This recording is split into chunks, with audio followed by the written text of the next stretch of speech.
What is up, and welcome to the Bruin Bible, a very special edition today.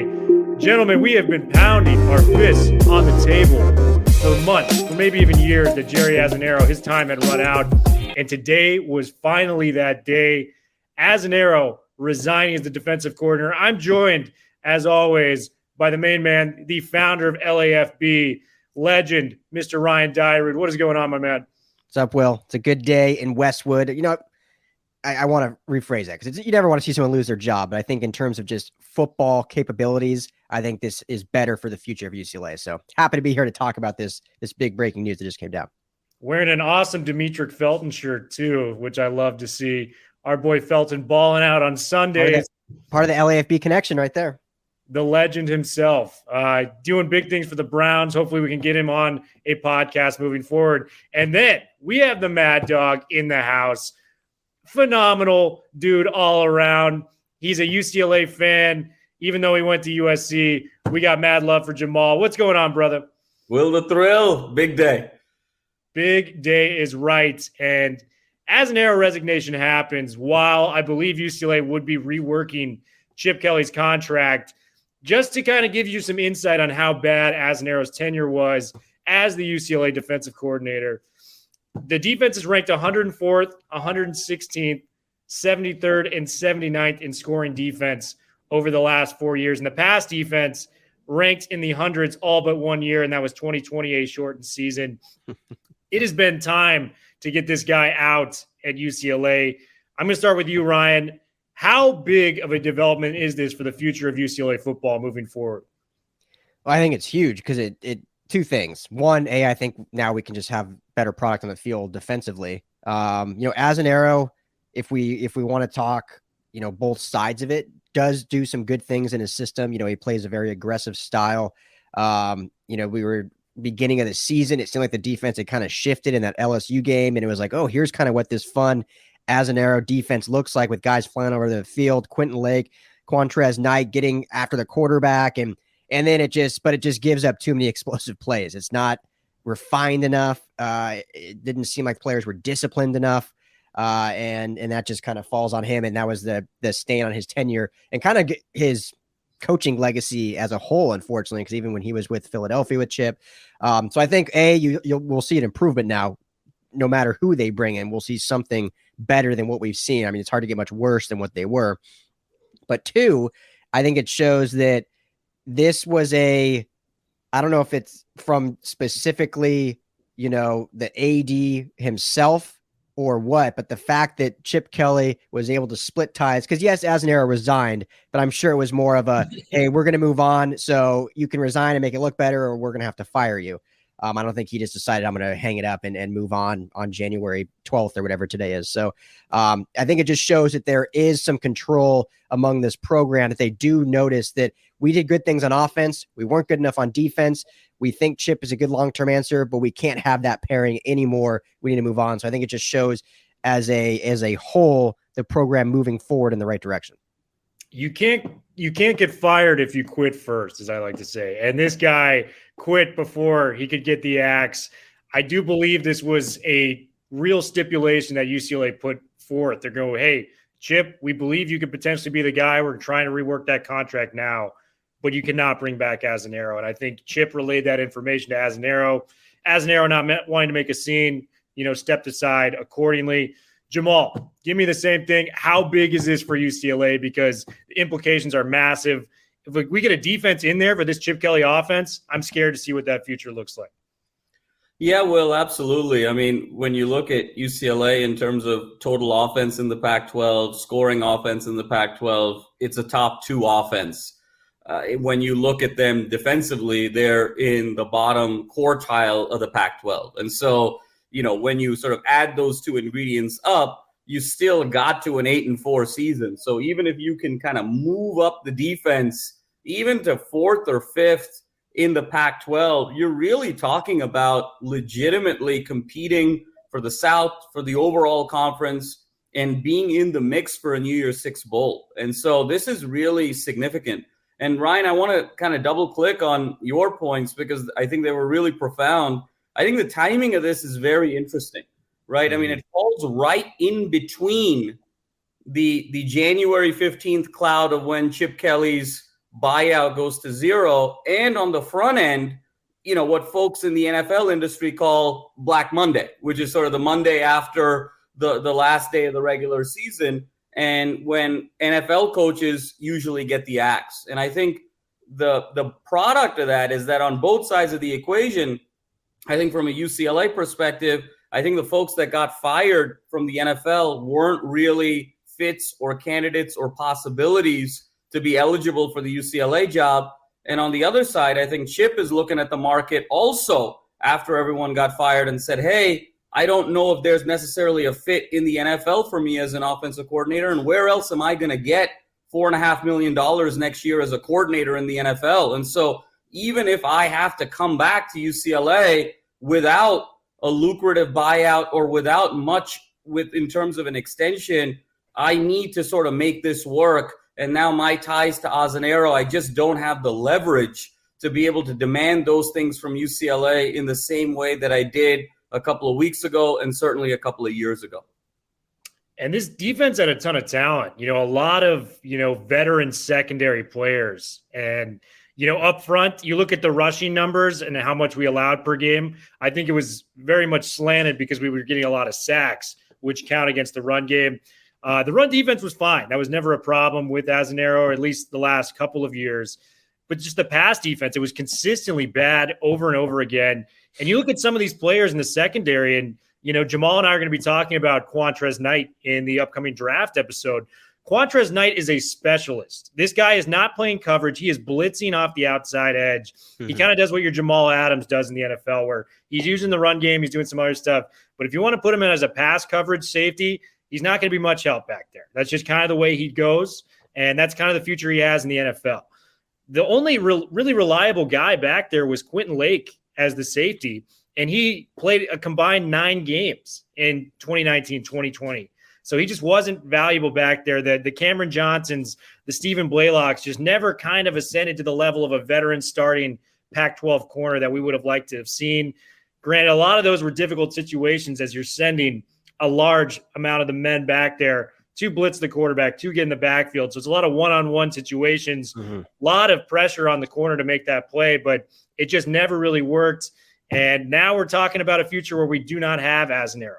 Will, the one thing I just sort of add to that is in terms of the timing of this, and you talked about schematically where the defense took a lot of chances, they gambled, they were undisciplined. You go back to that Oregon game where they had back-to-back offsides where they literally let Oregon into the end zone. And when you look at that being only a 3-point game at the end, I mean, just critical mistakes that could have changed the trajectory of the season. But when you also look roster-wise, that 7 starters are going to need to be replaced, at least 7 starters. This is the right opportunity now to bring in a defensive coordinator with different schematic principles, different sort of visions of discipline, a different thought process in terms of culture and mentality on the defensive side of the ball, because this is that opportunity to really take new, fresh talent and mold them into the system that you want and really in that prime developmental phase. And so if you came back with Oz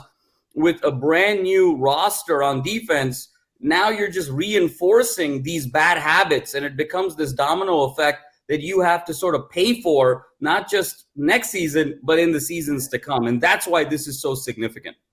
Yeah, and I do want to preach patience with whatever defensive coordinator we do end up hiring. Like you said, 7 guys expected to be gone: Detona Jackson, Jen Markeith, Quantrez Knight, who we just mentioned, Obi Ebo, Johnson, Otio Ogbonia, Quentin Lake, all guys that were, reliable starters for this defense for the most part, going to be gone. There's going to be a lot of turnover on the defensive side of the ball. So whoever we're going to be hiring on that on defense, let's preach some patience. 2023 is the target year that we want to see results on that side of the ball.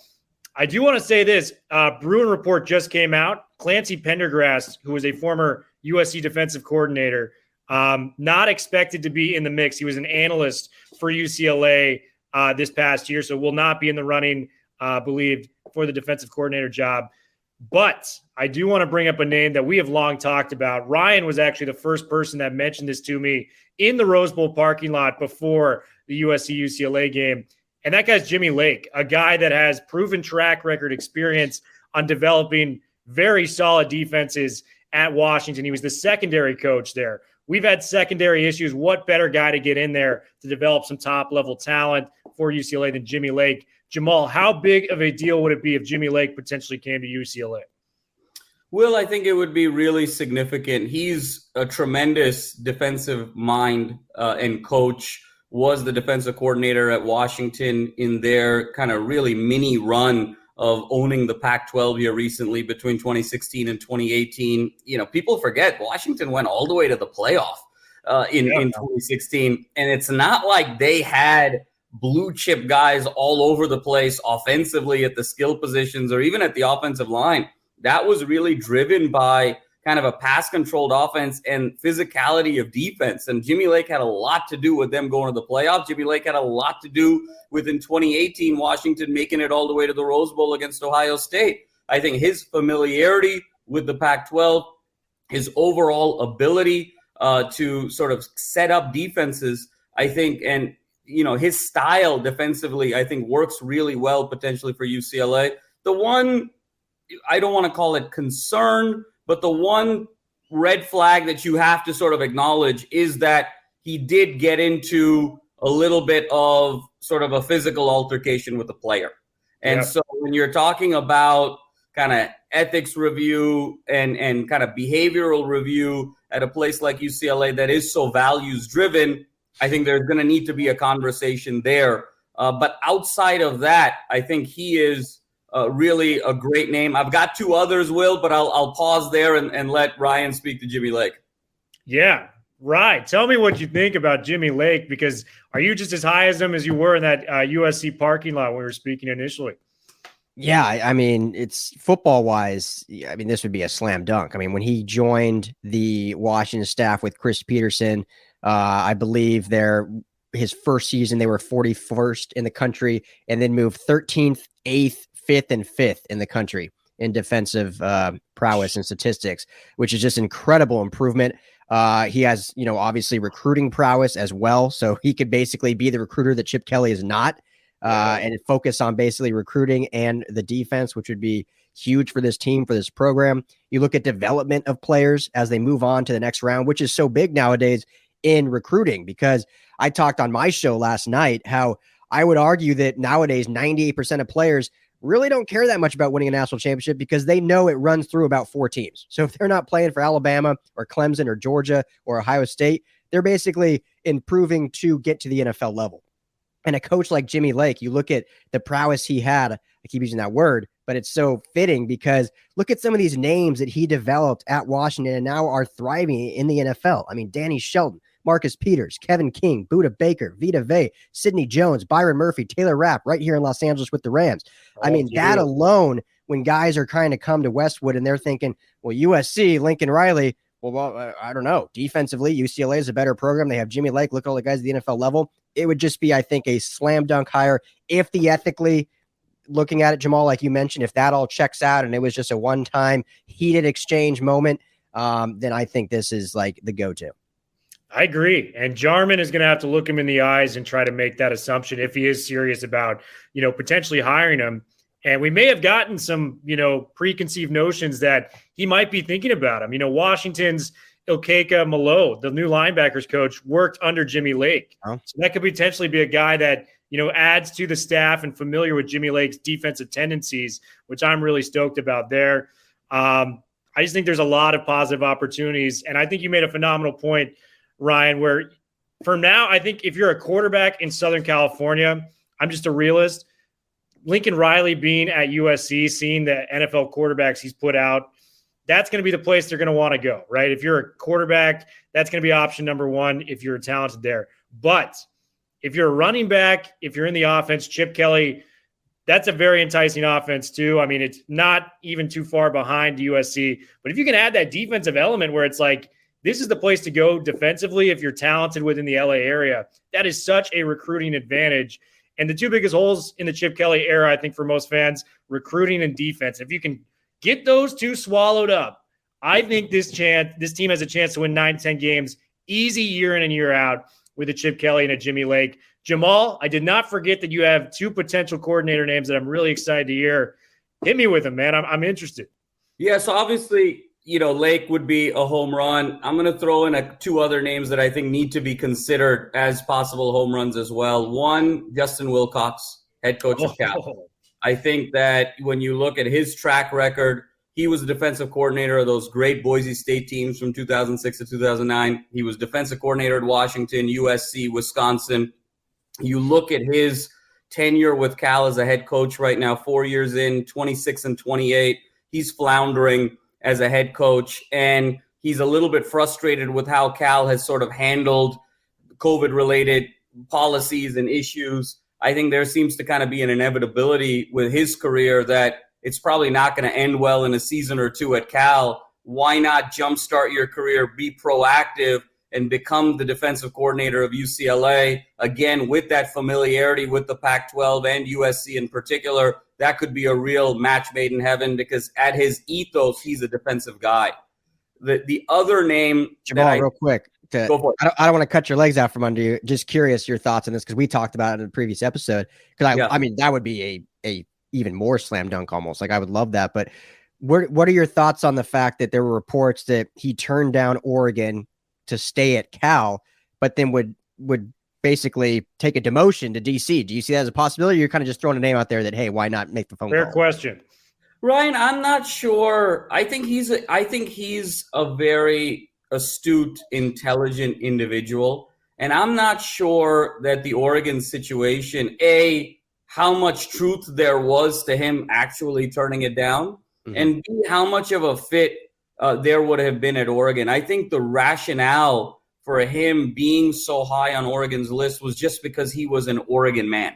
Yeah. And I think that so much of that booster base kind of wanted to get back to just, guys that understood Oregon and went to Oregon and so forth. And I think he kind of saw that as, hey, do you want me for my track record and what I can do, or do you just want me because I went to Oregon? Because if it's the latter, this is not going to end well in the next 2 seasons. And I think he's an intelligent enough individual to sort of recognize that fit is important. I also don't think that Cal is a destination job for him. And so I think at some point he's going to have to make a decision, because I do see him in 2 years being in a position where Cal's going to have to make a change, because that's a tough job. And I think that he is such a bright young coordinator that I think he has an opportunity to jumpstart his stock at another place. And why not that be a Pac-12 school? Yeah, cool. Just I love the answer for Wilcox. And one thing that I've really been impressed with from him from a defensive side of the ball standpoint is if you look at the Pac-12 total defense numbers, Cal is usually near the top of that list, if not in number 1 in major categories. And he's done that without, Jeff Tedford was able to get some elite recruits in there, your Deshaun Jacksons, your Marshawn Lynch's, players like that. But with this team, it's mostly 2- and 3-star guys. You might have an occasional 4-star. He's building that defense up without the talent of, your USCs, your maybe even Arizona States, your Utahs, things like that. So Wilcox building that up with little to no, stars in recruiting is very impressive to me. Who's your number 2 option? I don't want to call this a number 2 option, because I like this individual just as much, if not more, potentially in some aspects than the other 2 names that we mentioned, and that is Gary Patterson, former coach of TCU. Ooh, yeah. And when you look at Gary Patterson's, what he has built at TCU over 20 years, primarily being on the defensive side of the ball in terms of his specialty, 181 and 79 in 20 plus years at TCU, 6 top 10 finishes. He had the Rose Bowl win with Andy Dalton. He won the Peach Bowl a couple of years ago. And when you talk about familiarity with Lincoln Riley, who knows Lincoln Riley better than Gary Patterson when Lincoln Riley was at OU and Gary Patterson was at TCU? And when you talk about, Will, you brought up kind of the Lincoln Riley USC situation. I know you're a little bit of a basketball guy, so I'm going to take a 20-second basketball analogy. SC now, over the next 3 years, the concentration of talent, it's sort of their conference right now. Everyone has to sort of match up with USC, much in the same way Daryl Morey had to match up the Houston Rockets to what the Golden State Warriors were, much in the same way Larry Bird had to match up the Indiana Pacers to what those great Miami Heat, the Heatles teams were. You sort of have to think now about how do you match up with USC. And when you look at Lincoln Riley's track record, obviously he's won a lot, but the games that he has lost, and lost convincingly, he has lost to physical defenses with a front four pass rush that knows how to blitz. He's lost to Venables. He's lost to Saban. He's lost to Smart. He's lost to Oklahoma State.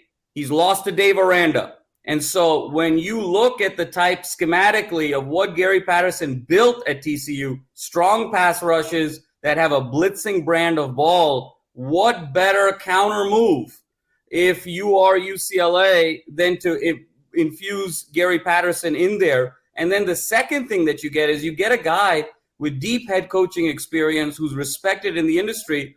And if things don't work out with Chip for whatever reason, if that Jarman-Chip relationship gets a little bit wobbly, you've got a coach in waiting now in Gary Patterson that can take over the head reins and really not miss a beat. And so, Gary Patterson reportedly was in Austin. He's looking at potentially being kind of an advisor to Steve Sarkisian at Texas. So he's open to sort of the possibility of kind of getting back into the coaching game without necessarily needing to be the head coach. That's a call Jarman's got to make. If we can get him out of Texas and into Southern California, that is a win. Like you said, tons of experience, great winning record as a head coach. And you just want to combine as much talented and intelligent football minds into one room. That is what the coaching staff is all about. Patterson definitely fits the description on that. Ryan, what would you think about Gary Patterson potentially coming to UCLA? I mean, I love all three of those names, all three head coaching experience. Gary Patterson, I don't think it gets talked about enough what he did at TCU. It's not like some blue blood football program that, just is supposed to be good. Like, he created a culture there, was there for a long time, and they had some really, really good winning seasons. And then, obviously the end of the tenure wasn't as great, but also produced some great NFL prospects on both sides of the ball. And so having that experience, and I think it helps too, maybe bringing someone in that has experience outside of the conference. I think that is what USC looked at when they brought in Lincoln Riley. You have someone now that's been at other parts of the country. Obviously, he's done great already recruiting, at Modern Day in Southern California, but he still has pipelines elsewhere. Gary Patterson opens that pipeline to Texas, where UCLA can now recruit kids from Texas as well as Southern California, which I think would be great on that side of the ball. So I think that would be a huge slam dunk too. Easier than Wilcox, him and Lake both obviously being unemployed right now. Obviously the report of him, down at Texas makes it a little bit more difficult because there is competition there. But he would have a bigger role being a DC as opposed to an analyst or a mentor kind of thing. So the biggest question for me, though, if he comes, is who has the better visor game, Chip Kelly or Gary Patterson? That's what it comes down to. That is a question that will be very hard to determine on those sides. They even look similar. I know. Yeah, they do look similar now that I think about it, with the visor, the face shape. If Chip gets sick of the media, he could probably just escape away and say, all right, Gary, you're playing my role for this session. Yeah, we'll be looking down the second quarter, realizing it's not really Chip Kelly calling the plays. It's Gary Patterson this entire time. Whoever we get a defensive coordinator, it's going to be hopefully a lot better. 431.9 yards allowed in 4 years for Azzinaro. That is the worst in the history of UCLA football. So we are out of the smoke with that. I want to talk about DTR's return. This was expected on the last podcast. A lot has happened with, the Dylan Gabriel potential transfer. We should also note that Caleb Williams is visiting UCLA this week. I thought we may be out of it. He was in LA. It was rumored, potentially with Jackson Dart's transfer that he was kind of going in there. But the fact we are getting a visit with Caleb Williams is massive. Give me your thoughts first on DTR, and then I just want to hear, percentage-wise, how high do you think we can potentially get to see if Caleb Williams becomes a Bruin? I'm starting with you, Ryan. DTR, then Caleb Williams. Yeah, it's hard to separate the two because DTR announces coming back to, okay, there it is. That's what the next season is going to look like. DTR year 5. We'll see the progression there. And then it comes out that, well, Caleb Williams is still meeting with UCLA. So what does that mean for DTR? So first, though, let's just quickly talk about DTR. Great for him. I think we talked about it last episode. I've talked about it on my show. Obviously put feelers out there for the NFL. Probably didn't get the greatest response. It was probably looked at more as a walk-on, a maybe flyer 7th round pick. And so for him, it made all this. Yeah. And so it made all the sense to come back another year, a 5th year, show that this year was more of what he is. Because I said before too, that it's sad, it's unfair, but his legacy is so tarnished from those first 2 years. People forget how much he has improved the last 2 years. I mean, he was probably the 2nd best quarterback in the Pac-12 last season, just behind Cameron Rising. So, he cut the turnovers down exponentially. Touchdowns were up. Decision-making was better, used his legs a lot more. So we actually saw his athletic gifts a lot more last season. And if he can expound and improve on that even more, not only does that mean UCLA's offense is just going to be that much better than they already were. You go from an 8-win team to potentially a 9 or 10-win team, plus all the defensive stuff maybe helps improve that a lot. But then he becomes maybe a mid-round draft pick or even higher if he just blows up this year. I mean, we talked too about guys that come back for their 5th year. And Will, you said it best. In nowhere are we comparing him to Joe Burrow. But look at Joe Burrow's 4th season compared to his 5th season. Like, insane what value he gained. And DTR, I think, is looking at that and having that hopeful potential to do that. Now, with Caleb Williams coming, though, I mean, if he gets this actual visit is real, and Chip Kelly goes to Caleb Williams and says, hey, if you come here, you're my guy. Because nowadays, that's how recruiting is. It used to be, hey, we wanted you to compete. Come here. Here's our brand. Here's what we do. Here's our culture. Nowadays, you basically have to promise a starting role to these kids. Yeah. That's just the way it is now. So Chip, in order for Caleb to even really think about it, he's going to have to go to him and say, hey, I know DTR said he's coming back. I love DTR. I love what he's done, but you are the guy. If you commit to UCLA, you are the face of UCLA for the next 2 to 3 years, however long you want to stay. You're my starter, which they mean DTR obviously is probably going to transfer. So it's a huge, interesting dichotomy. Caleb Williams, I think USC is still the favorite, but I do think UCLA is actually in the running. I truly do. Jamal said it really, really well, and he'll probably get into it too about Caleb Williams and his father talking about what's best for his future, not necessarily winning a conference or winning a title, but for the NFL development. And I think UCLA can really aid in that, maybe even more so than USC, which is crazy to get into, but I'll let Jamal get into that too. So a lot of crazy stuff. I mean, it's insane. I think it's great that we're just able to talk about UCLA football on January 12th, which usually we're not. So at least we're in the news and we're in the talks, and it's good for the LA Football Network. And I'm glad, before I get to Jamal, I'm glad you brought up his run efficiency last year.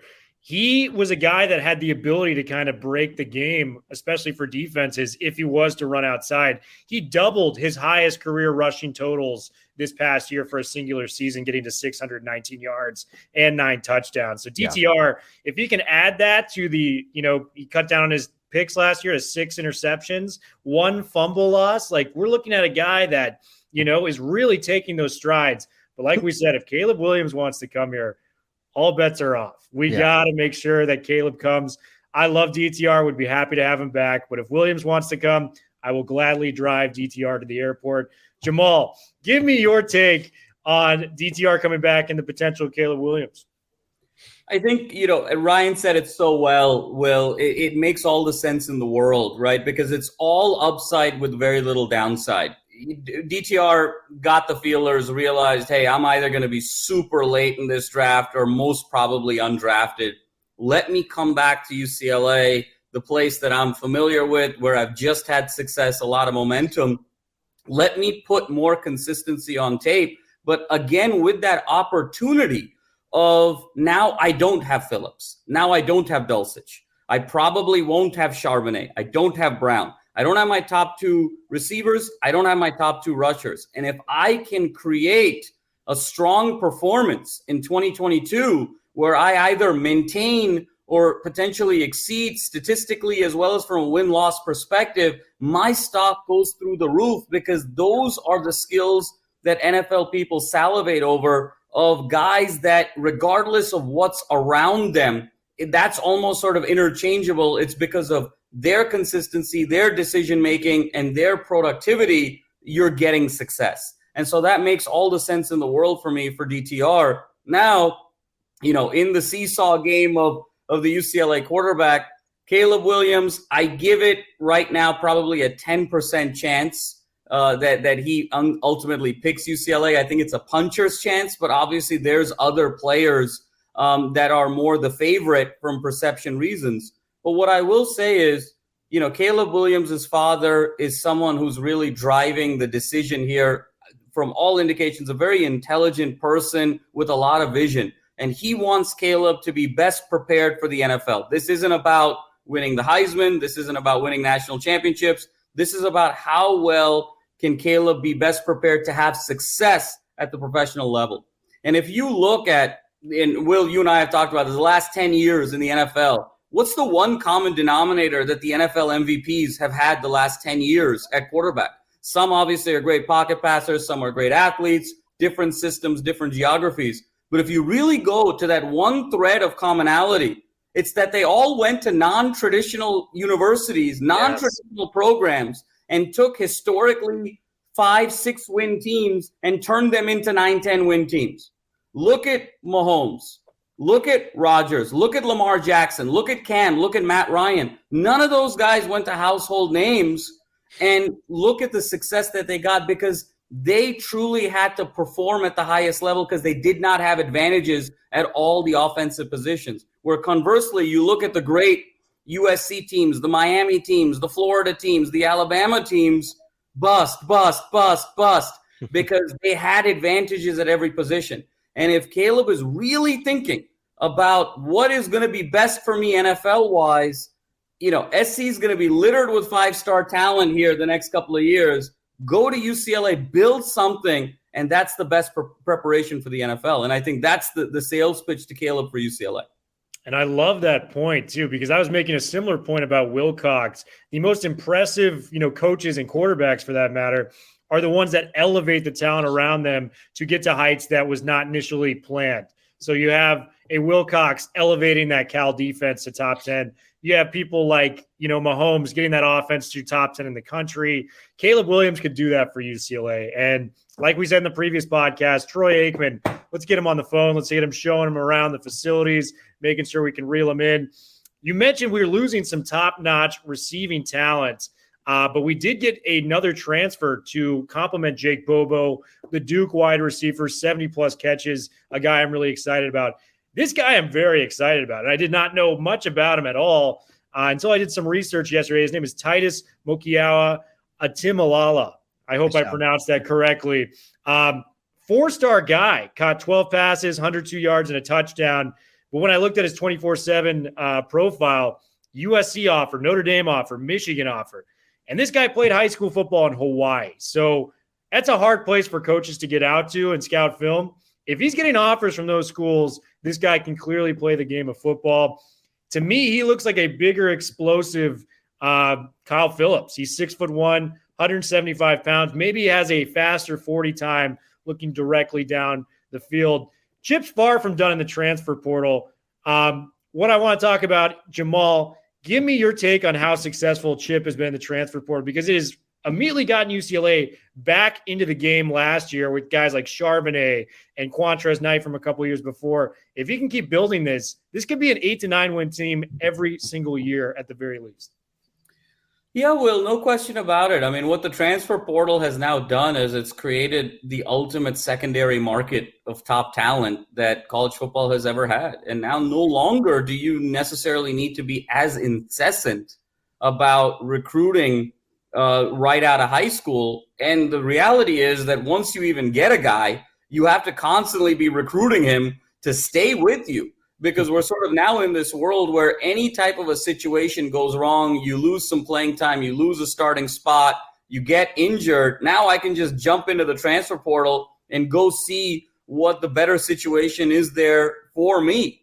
And so, and sometimes I think why the transfer portal is so magical is, you mentioned the receiver from Central Florida, 4-star.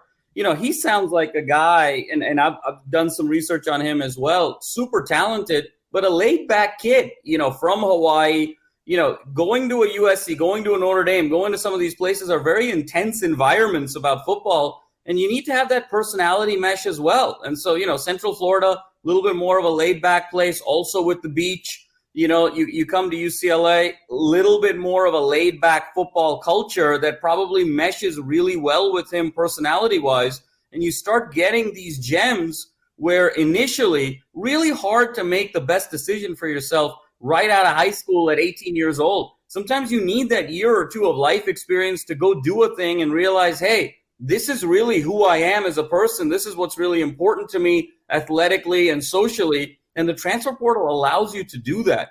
And when you have a university like UCLA that's so elite academically, that provides such amazing social opportunities, that's placed in Hollywood, it is always going to be a prime candidate for a transfer portal destination. Chip's done a phenomenal job of that, and I think will continue to do so. And that's why I think UCLA will continue to be a perennial contender if they put the hooks in the right way defensively.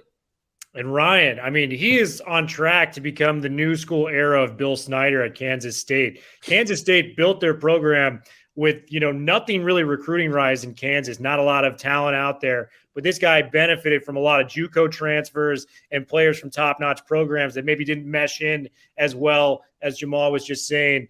Give me your take on how talented Chip has been in the recruiting portal, because we always, kind of harp on the fact that he doesn't really is not totally invested in the whole recruiting process, but he is able to get really credible players from the transfer portal. And I think that's worth rewarding as a fan.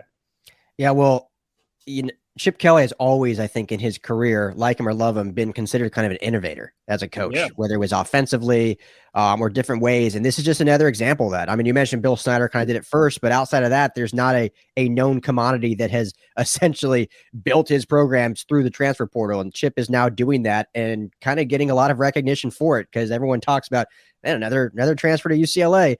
And I was talking with a buddy of mine a while back if this is a sustainable model. And at some point, is he going to have to really buckle down and get these 4-star and a couple 5-star recruits?